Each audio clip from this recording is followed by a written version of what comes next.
Marcus Davis had climbed from nothing to build a successful consulting firm, but he never forgot where he came from. Those lean years still lived in his bones.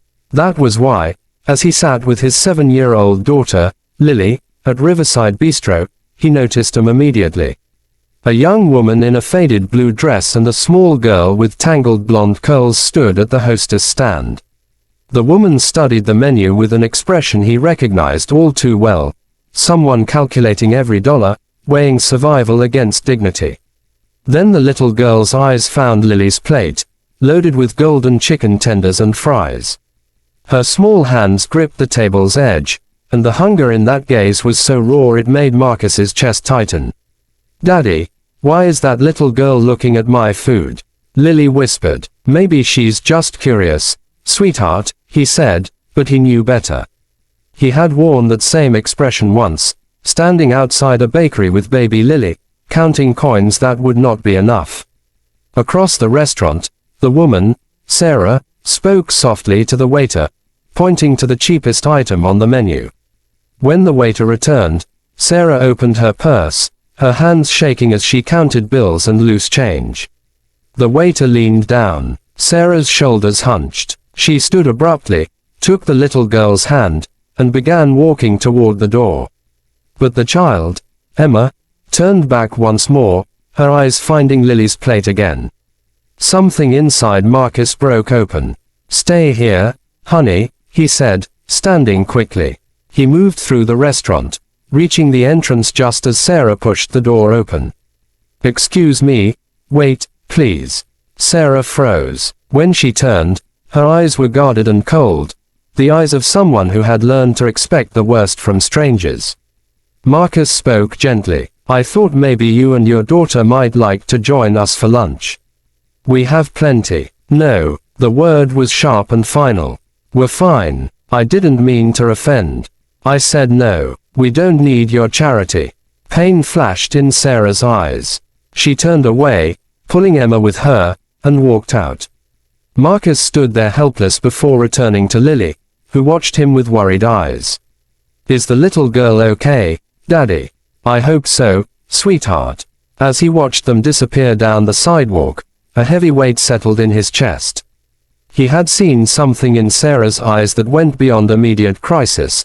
Someone betrayed by kindness before, someone who had learned that help always came with strings attached. He knew that look. He had once seen it in his own mirror, before someone showed him genuine compassion existed. That turning point had built everything he now had. A need to pay forward what was once given to him stirred inside. An hour later, as they prepared to leave, Lily tugged his hand. "They were really hungry, Daddy." Marcus knelt to her level. "You're right. Sometimes people who are struggling need help, but sometimes they're scared to accept it."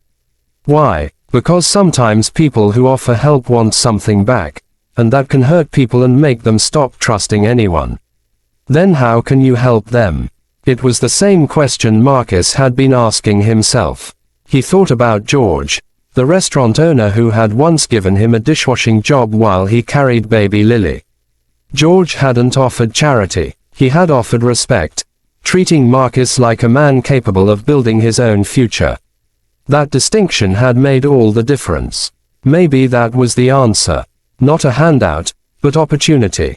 Marcus could use another assistant. The question was how to offer employment without pressure.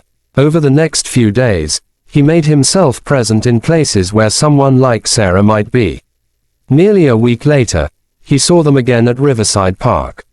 Emma was on the swings, her blonde curls flying. Sarah sat on a bench, eyes never leaving her daughter. Marcus sat on a distant bench, giving space. Sarah noticed him immediately, her back stiffening. He didn't look up. Over 2 weeks, it happened again and again. Sometimes they were there, sometimes not. When they were, Marcus kept his distance.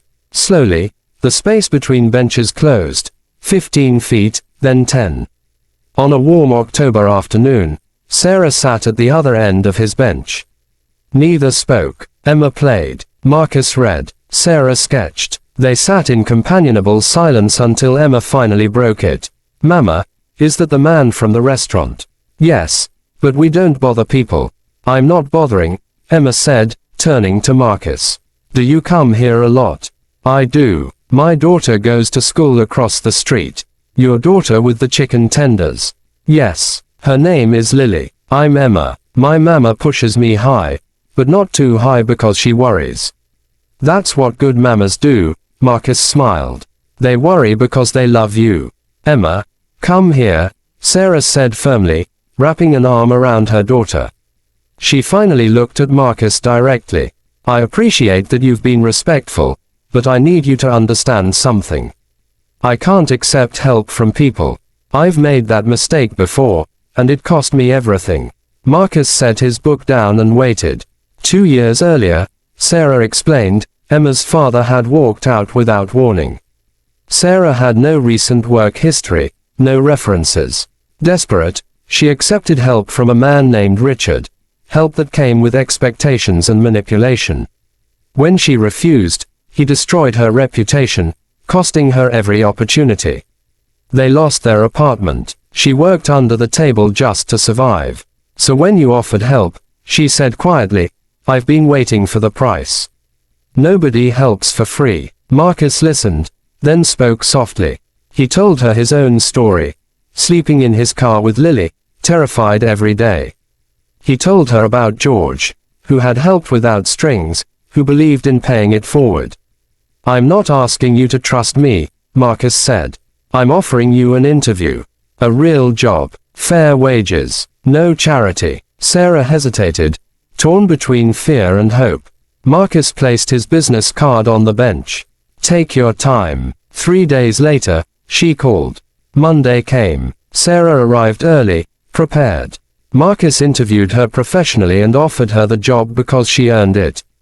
Over the weeks, trust grew slowly, carefully. Then one night, Sarah called in panic. Emma was sick. Very sick. Take her to the emergency room, Marcus said. Don't worry about work. He drove to the hospital himself.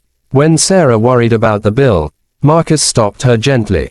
This isn't a transaction. This is human decency. But why? She cried. Because someone once did this for me. As Emma slept, Sarah finally understood. Some help comes without strings. Some kindness is real, and someday, she would pass it on.